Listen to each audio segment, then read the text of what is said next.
আপনি একজন পলিটিশিয়ান হয়ে সেটা হজম করতে পারবেন না কেন? আমি তো নিউজটা দেখাইছিলাম, আমি তো মিছা নিউজ দেখাই নাই, তাই না? আপনি গালি খাইতে চান না, তাহলে রাজনীতিতে আসছেন কেন? মসজিদের ইমাম হন, কেউ গালি দিবে না। হিমালয়ে গিয়ে সন্ন্যাসী হন, কেউ গালি দিবে না। নবী রাসূলদের গালি দেয় মানুষ, আল্লাহর খোদাকে গালি দেয় মানুষ। আপনি কোন হরিদাস পালাচ্ছেন, আপনারা গালি দেওয়া যাবে না? প্রেসিডেন্ট ম্যাক্রনের তো থাপ্পড় মারে, আপনি চর থাপ্পড় খাবেন, আপনারা রাজনীতিবিদরা গালি খাইবেন। এটা সহ্য করতে হবে, এটাই নতুন বাংলাদেশ। এবার আসেন আমরা ওনার বক্তব্যটা আলাদা আলাদা করে শুনি। মির্জা আব্বাস ভাই কামান দেখিয়েছেন, একদিকে মির্জা ফখরুল আর একদিকে মির্জা আব্বাস, দুই দিকে দুই মির্জা বিরামহীন ভাবে সোশ্যাল মিডিয়ার পিছে লাগিয়েছে। বিএনপির Mirza to the power square, এদের সঙ্গে আমাদের বিরোধটা অনিবার্য ছিল, মানে সোশ্যাল মিডিয়া। জুলাই আগস্ট বিপ্লবের মধ্যে দিয়ে যে নতুন বাংলাদেশ গড়ার স্বপ্ন আমাদের তরুণ প্রজন্ম দেখতেছে, সেই নতুন বাংলাদেশে মির্জা আব্বাসদের রাজনৈতিক নেতৃত্ব মূল্যহীন হয়ে পড়ছে। যেই বয়সে অবসরে যাওয়া উচিত, সেই বয়সে তার চাইতে অল্প বয়সের লোকদের সাথে দ্বৈরথে লিপ্ত হওয়ার চেষ্টা করাটা নিরেট বোকামি। এই বোকামির মূল্য দিতে হবে মির্জা আব্বাসকে। সরি মির্জা আব্বাস ভাই, আপনার রাজনীতি থেকে অবসরটা গৌরবময় হইতে পারতো, আনন্দময় হইতে পারতো। আপনি লজ্জার অপমানের সঙ্গে বিদায় নেবেন, কি আর করা। কাউকে শয়তানে কখনো লাড়ে সারে, আপনারও শয়তানে লাড়ছে। আমি কিন্তু মির্জা আব্বাসকে কিছুই বলি নাই, ওনারা কেউ বলে গাড়ি দিছে, আমি জানতাম না কে গালি দিছে। ওইটা প্রথম শুনি মির্জা ফখরুলের মুখে। উনি বলতেছেন মির্জা আব্বাসকে বাচ্চা বলছে, কত খারাপ কাজ করেছে। মির্জা ফখরুল আর মির্জা আব্বাস কিন্তু বিরোধ আছে, রাজনৈতিক বিরোধ আছে, এক গ্রুপে না কিন্তু তারা। যারা বিএনপি করেন তারা জানেন, কিন্তু মির্জা ফখরুল তো ছাত্র ইউনিয়ন করালো, উনি গিরিঙ্গি কেমন করে করতে হয় এটা ভালো জানেন। উনি কায়দা করে মির্জা আব্বাসকে সামনে দিয়ে দিলেন আমাদের, আর মির্জা আব্বাস ভাই কিছু বুঝা না বুঝা আইসা শুরু করলেন ব্যাটিং করা। মানে যে গালিটা মির্জা ফখরুল দিতে পারবে না, সেটা মির্জা আব্বাসকে দিয়ে দেওয়াইলেন আর কি। এটা গিরিঙ্গি আর কি, ছাত্র ইউনিয়নের গিরিঙ্গি। আমি বুঝতে পারি এই সমস্ত। আচ্ছা মির্জা আব্বাস ভাই, আপনি বলেন আমি কি ভুলটা বলছি? আমি জার্জ মিল্টন বকা দিয়েছে আমাকে, সেটাকে সমর্থন করেছে পিনাকি। অর্থাৎ জার্জ মিল্টন যে ভাষা আমাকে বকা দিয়েছে, পিনাকি সমর্থন করেছে। আমি বলতে চাই যে ওরা সবাই একই বংশের, একই গোত্রের সন্তান। কোনো ভদ্রলোককে এভাবে গালি দিতে পারে না। আমি ঢাকার মানুষ, আমি ইচ্ছে করলে ওরা যে ভাষা গালি দেয় তার চেয়ে জঘন্য ভাষা গালি দিতে পারি, কিন্তু আমার বাপ মা, আমার পরিবার এটা আমাকে শেখায় নাই। ওরা যেটা বলছে এবং বলেছে এটা ওদের পরিবার থেকে শেখানো, ওর ওই পরিবার থেকে করে আসবে। শুকুরের জাত এটা নিয়ে বিশ্বব্যাপী আমার দেশে এবং বিদেশে আমার কিছু ভাইয়েরা আছে যাদের বাপ মায়ের কোনো ঠিক আছে বলে আমার মনে হয় না, যাদের অ্যাকচুয়ালি জন্মের ঠিকানা আছে বলে আমার মনে হয় না। ওদের কথা বলার স্বাধীনতা আছে, ওরা আমাকে গালিগালাজ করার স্বাধীনতা আছে, আর আমি একটা সত্যি কথা বলতে পারবো না, সেই স্বাধীনতা আমার নাই। উনি বলছেন জন্মের ঠিক নাই। আব্বাস ভাই, দুনিয়া সব প্রাণী একই পদ্ধতিতে জন্মায়, আর একটা পদ্ধতি আছে টেস্ট টিউব বেবি, ওইখানে কেউ কারো না। তো ঠিক পদ্ধতি কোনটা মির্জা আব্বাস ভাই? আর আপনি কোন পদ্ধতিতে জন্মাইছেন? আর আপনি যে পদ্ধতিতে জন্মাইছেন সেটা তো ঠিক, সার্টিফিকেট আপনারা কে দিছে? হ্যাঁ, তবে আপনি দাবি করতেই পারেন যে আপনারা যারা গালি দেয় তারা বৈধ বাবা মায়ের সন্তান না। আমার অনুমান আপনি সেটাই বলছেন, বৈধ পিতামাতার সন্তান না হইলে সে গালিবাজ হয়। আপনার এই অনুমানেরও কোনো ভিত্তি নাই। যে লিওনার্দো দা ভিঞ্চি, হ্যাঁ চেনেন আপনার চেনার কথা না অবশ্য, ও বৈধ পিতামাতার সন্তান না কিন্তু। এমনকি শেক্সপিয়ার চিনেন, আপনার চেনার কথা না। চার্লস ডিকেন্স চিনেন, আলেকজান্ডার দ্য গ্রেট, কেউই বৈধ পিতামাতার সন্তান না। নাম শুনেছেন বাক? হ্যাঁ, মিউজিশিয়ান শুনেছেন, তার কোনো মিউজিক শোনার কথা না আপনার। হ্যাঁ, আগাস্টাস সিজারের নাম শুনেছেন, স্টিভ জবসের নাম শুনেছেন, এমনকি দেখেছেন, সিনেমা দেখেছেন, যেটা কেউ বৈধভাবে বিবাহিত বাবা মায়ের সন্তান না। সেই জন্য মনীষীরা বলে জন্ম হোক যথাতথা, কর্ম হোক ভালো। আপনার কর্মজীবনটা কি আসেন সেটা দেখি। আপনার কর্মজীবন কি ভালো? না মির্জা ভাই, আপনার কর্মজীবন ভালো না, আপনার কর্মজীবন কলঙ্কে ভরা। না, আমি কোনো পত্রিকার নিউজ নিয়ে আপনার চরিত্র হনন করব না, ওইটা আমার কাজ না। 2015 সালে আপনি আপনার নিজের দাখিল করা হলফনামা থেকেই দেখাবো। আসেন আমরা আমাদের ঠিক পথে জন্ম না হওয়া মির্জা আব্বাস ভাইয়ের আমলনামা দেখি। আচ্ছা মির্জা আব্বাস ভাই, মির্জা তো আপনার পারিবারিক পদবি না, তাই না? এটা আপনি লাগাইছেন পরে। আপনার বাবার নামের আগে তো মির্জা নাই, তাই না? আপনার বাবার নাম আব্দুর রাজ্জাক, আপনার এখানে মির্জা লাগাইতে হইল ইনফিরিয়রিটি কমপ্লেক্সে এলিট হইতে চাইছেন, নতুন বাংলাদেশের এলিট হইতে চাইছেন না? টাকা পয়সা হয়েছে, এখন মির্জা না থাকলে ক্যাঙ্কা হয়, অসুবিধা নাই। বাঙ্গুল্যান্ডে এইভাবেই সব এলিট গড়ে উঠছে, ওই যে সোহরাওয়ার্দীর বডিগার্ড থেকে। আচ্ছা যাই হোক, মির্জা আব্বাস তো একটা ব্যাংকের মালিক, জানেন তো? ঢাকা ব্যাংক 1995 সালে ব্যাংকটা প্রতিষ্ঠিত হয়, মির্জা আব্বাসই প্রতিষ্ঠাতা। এই ঢাকা ব্যাংকটা দেশের প্রথম দিকের বেসরকারি মালিকানায় প্রতিষ্ঠিত ব্যাংকগুলোর মধ্যে অন্যতম ব্যাংক। কোনো সমস্যা হয় না, অনেক ব্যাংকের সমস্যা হয়েছে, জয় বাংলা হয়ে গেছে হাসিনার আমলে, মির্জা আব্বাসের ব্যাংকে কোনো সমস্যা হয়েছে হয় নাই। হ্যাঁ, তো ব্যাংক প্রতিষ্ঠার টাকা পেলেন কেমনে মির্জা আব্বাস ভাই? আপনার ফ্যামিলি কি জমিদার ছিল? আপনার আব্বা কি করতেন? আসেন আমরা এবার দেখি ওনার আব্বা কি করতেন। ওনার আব্বা মতিঝিল সরকারি উচ্চ বিদ্যালয় এবং মতিঝিল সেন্ট্রাল গভর্নমেন্ট স্কুল হিসেবে যেটা পরিচিত, ওই স্কুলের দপ্তরে ছিলেন। ডং ডং ডং ডং ডং ডং কইরা ঘন্টা বাজাইতেন। কি মির্জা আব্বাস ভাই, খারাপ লাগলো? হ্যাঁ, দপ্তরের কাজ খারাপ না, সম্মানের কাজ, কিন্তু আপনি যে কাজ করতেছেন সেটা সম্মানের না। দপ্তরের কাজের পাশাপাশি আপনার ওই স্কুলের সামনে মসজিদের সাথে একটা ছোট্ট পুরীর দোকান ছিল। পুরি বানাইতেন আপনার আব্বা, ওই পুরীর দোকান চালাইতেন। ওই সিপার পুরীর দোকানের জমিটাও ছিল রেলের। এখনো আপনি রেলের জায়গা দখল কইরা বাসা বানায় বসবাস করছেন। হয়তো পরের জায়গা পরের জমি, ঘর বানাইয়া আমি রই, আমি তো ভাই জমির মালিক নই। দপ্তরি থাকাটা কোনো অপরাধ না, লজ্জারও না, কিন্তু ওই অবস্থা থেকে ব্যাংক মালিক হওয়ার জার্নিটা আমরা বুঝা দেখতে চাই। কেমনে বাংলাদেশের এলিট তৈরি হয়েছে, কেমনে বাংলাদেশের পলিটিশিয়ানরা তৈরি হয়েছে, কেমনে বাংলাদেশের রাজনীতিতে দুর্বৃত্তায়ন হয়েছে। 1991 সালে প্রথম এমপি হন মির্জা আব্বাস, তারপরে কিছুদিনের মধ্যে ঢাকার মেয়র, আর 4 বছরের মধ্যে ব্যাংক মালিক। এমপির বেতন কত মির্জা ভাই? মন্ত্রীর বেতন কত? 1-1.5 লাখ টাকা সেই সময় মাসে, তাই না? তো কোন জাদুর কাঠি পাইলেন যে ব্যাংক বানানোর টাকা পাইছেন? এমপি হওয়ার আগে কি করতেন আপনি? আপনি ছিলেন কমিশনার। কমিশনারের বেতন কত? আপনার বৈধ ব্যবসা কি ছিল? বৈধ ব্যবসা ছিল ওই অঞ্চলে শাহজাহানপুরের গরুর হাটের ইজারা নিতেন আপনি। সেই 75 পরবর্তী সময় কমলাপুর রেলওয়ে যত ঠিকাদারি, সড়ক পরিবহন সহ আরো বহু জায়গা থেকে চাঁদা উঠাইতেন।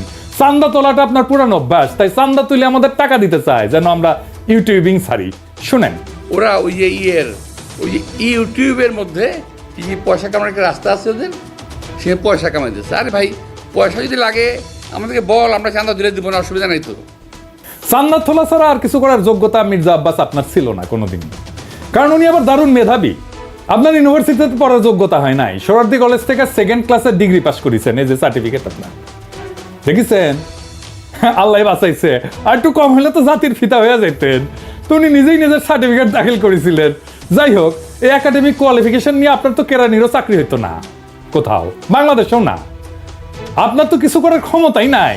ইউটিউবে টাকা পাওয়া যায়, কথা সত্য, বই লেখাও টাকা পাওয়া যায়, শিক্ষকতা কইরা, অভিনয় কইরা, কবিতা লেখা, গান গায়া টাকা পাওয়া যায়, প্লেন চালালেও টাকা পাওয়া যায়, রিক্সা চালালেও টাকা পাওয়া যায়, আপনার ড্রাইভারও যে ড্রাইভিং করে সেটা তো টাকা পাওয়া যায়। তো আপনি এর কোনোটাই পারেন না। আপনি চান্দা তুলে টাকা তুলতে পারেন, ওটাই আপনার উপার্জন, ওইটাই আপনার ক্ষমতা। তো চান্দা তুলে টাকা দিয়ে ইউটিউব বন্ধ করার আবদার কেন করতেছেন? ব্যথা বেশি দিচ্ছি, ব্যথা কি জিনিস আপনি টের পান নাই? আপনার তো কোনো স্কিল সেট নাই, আপনি কোনো কিছু করে উপার্জন করতে পারবেন না, তাই আসছেন রাজনীতিতে। এটাই বাংলাদেশের রাজনীতির মধু। আপনি ব্যবসাও পারেন না, তাই পারলে এন্টারপ্রেনার হইতে। তো সম্পদ তৈরির জন্য চান্দাবাজি করেছেন, করেন, এখনো করেন, বোঝা গেল। কিন্তু কোন জাদু বলে ব্যাংক বানাইছেন সেটা আমরা খুঁজে দেখবো, গলায় পাড়া দিয়ে এটা বের করব। আমরা আরো আগে যাই, 1971-এ আপনি তখন মোটামুটি দামরা, কলেজে পড়েন, আপনি নিজে দাবি করেছেন আপনি মুক্তিযোদ্ধা। শোনেন, মূলত আমি এক কথা বলতে পারবো যে ওই 26শে মার্চের রাত্রে যদি আমরা ওই আওয়াজ না পেতাম, যদি আমরা, তাহলে দেশের মানুষের ভাগ্য নিয়ে বহু লোকই সিনেমা খেলার সুযোগ পেত, সেটা আর পায়নি। পরবর্তীতে আমরা মুক্তিযুদ্ধে যাই এবং দেশের স্বাধীনতা যুদ্ধে অংশগ্রহণ করি। এটা আবার বিএনপির পেজ থেকে শেয়ার দেওয়া। এই বক্তব্যে উনি বলছেন মুক্তিযুদ্ধে কি করেছেন সেটার কোনো কিন্তু উল্লেখ নাই। 25শে মার্চে কি হয়েছে, শাহজাহানপুরে ওনার বাসা থেকে কি দেখেছেন, ওইটুকুই শুধু বলতে পারেন, তার বাইরে আর যাইতে পারেন না। তার বাইরে গেলে জিয়াউর রহমান মুক্তিযুদ্ধের ঘোষণা অমুক তমুক ওই জায়গায় চলে যান। উনি কোথাও মুক্তিযুদ্ধ করেন নাই। কোন সেক্টরে যুদ্ধ করেছেন, কোথায় ট্রেনিং নিছেন, কারা ছিল সহযোদ্ধা, মিছা কথা কইতে লজ্জা লাগে না মির্জা আব্বাস? এটা চেনেন? 1971-এ পাকিস্তানি বাহিনী তার নাম শুনলে কাপড় নষ্ট করে ফেলতো। ঢাকার গেরিলা মুক্তিযোদ্ধা সাদেক হোসেন খোকার দলে। আমি তার কাছ থেকে জানছি আপনি মুক্তিযুদ্ধ করেন নাই। এমনকি আপনি এই যে যারা মুক্তিযুদ্ধ করছে একই সময় ঢাকায়, আজম খান, ইকবাল সুফি, আলমাস লস্কর, কাজী মোহাম্মদ হেদায়েতুল্লাহ, মোহাম্মদ শফি, খুরশিদ আব্দুল মতিন, আবু তাহের, মোহাম্মদ বাশার, খন্দকার আবু জায়েদ, জিন্না, ফরাদ জামিল, ফুয়াদ, মোহাম্মদ শামসুল হুদা, ডক্টর নিজাম, জাহের, কোসি, ঢাকার মুক্তিযুদ্ধের সেই উজ্জ্বল নামগুলা কারো বন্ধু সার্কেলের লোকও আপনি ছিলেন না। 1971 মুক্তিযুদ্ধের যাওয়ার সাহস হয় নাই, আজ আসছেন 71 বাঁচাইতে, দ্বিতীয় স্বাধীনতাকে অস্বীকার করতে। বাহ বাহ, চমৎকার চমৎকার। আর এক জাফর ইকবাল রাজনীতিতে আবার বলছেন আমরা নাকি হাসিনারে যারা সমর্থন করছে সে ব্যবসায়ীদের বিরুদ্ধে কিছু বলি না।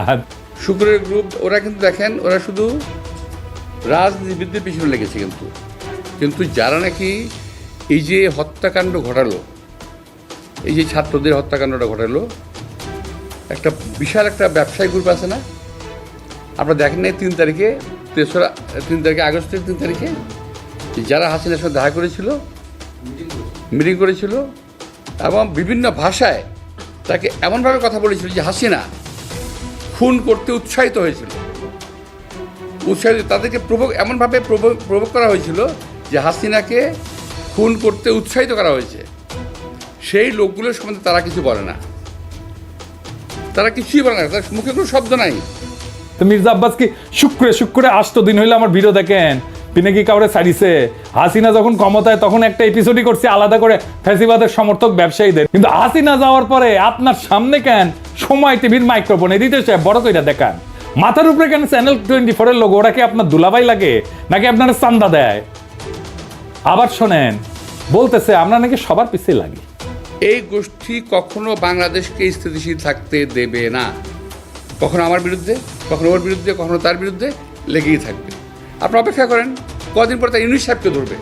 আমি এটা বলে দিচ্ছি আপনাদের, কদিন সাহেব পরে তারা ডাক্তার ইউনুস সাহেবকে ধরবে। কার পিছে লাগিয়েছি? ইন্ডিয়ান লেসপেন্সারি যারা করে তাদের পিছে লাগিয়েছি। প্রফেসর ইউনুসের পিছনে নাকি আমরা লাগবো? অবশ্যই লাগবো, যদি প্রফেসর ইউনুস ইন্ডিয়ান লেসপেন্সারি করে। ইন্ডিয়ান লেসপেন্সারি বাদ দেন, তারপরে এসে আলাপ করতে। আমাদের কাছে খবর আছে, বুঝছেন, সব খবর আছে। কি করেছেন হাসিনার আমলে, কেমনে কারে ম্যানেজ করেছেন, সব খবর আছে। আপনাদের দলের লোকেরা বলে সোশ্যাল মিডিয়া কিছু না, মাঠের রাজনীতি, ভোটের রাজনীতি আসল। হ্যাঁ, আসেন সোশ্যাল মিডিয়া নিয়ে কি করে বিএনপি দেখি। বিএনপি প্ল্যান নিছে যে তাদের ফেসবুকের পোস্টে তো কেউ যায় না, মাসি মারে ওরা নিজেরা বসে, তো স্পন্সর পড়দের পয়সা খরচ কর, টাকা খরচ কর, তা করবে না তারা। বট রিয়াক্ট, বট মানে বুঝেছেন তো, যন্ত্র থেকে ওই যে লাইক শেয়ার দিবে, বুঝেছেন, কমেন্ট করবে, বট দিয়ে রিয়াক্ট দেন। দেখেন সব ভিয়েতনামের আইডি, দেখেছেন?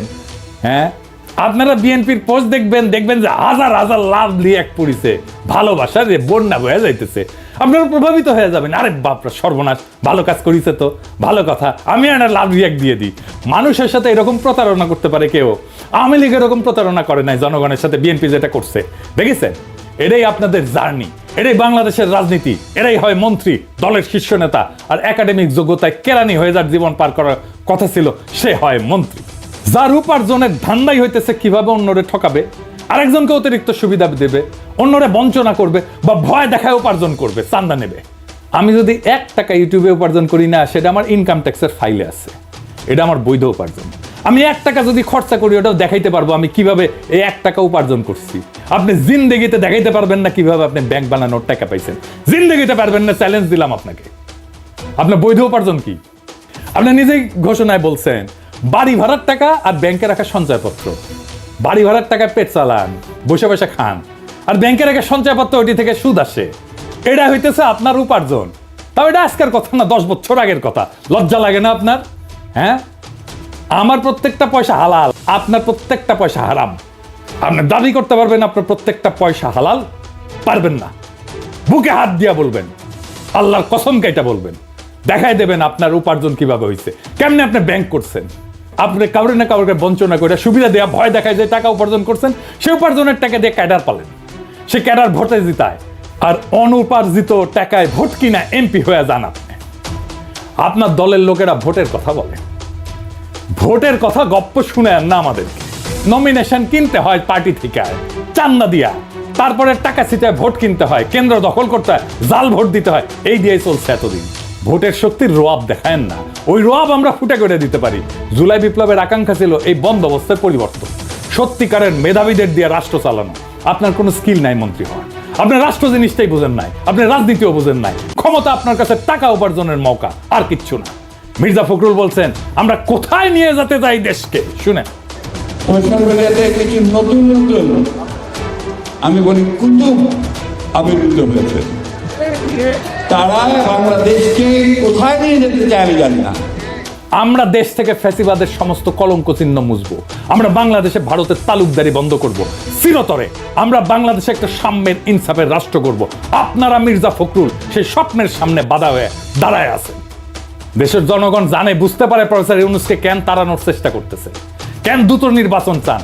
জনগণের জন্য প্রফেসর ইউনূসের এই অতি অল্প সময়ের শাসন হয়ে থাকবে একটা স্বপ্নের মতো, এক অলিক সম্ভাবনার মতো, এক বিদ্যুৎ চমকের মতো সময়। তারপর বাংলাদেশ আবার ফিরে যাবে আপনাদের সেই আদিম জমিদারি ব্যবস্থায়, আপনাদের সেই মাফিয়া শাসনে। আবার কালো টাকা এবং পেশি শক্তির মাস্তানেরা গাড়িতে পতাকা ওড়ায় ঘুরবে, হেলিকপ্টারে চড়বে, দলীয় মাজারের খাদেন।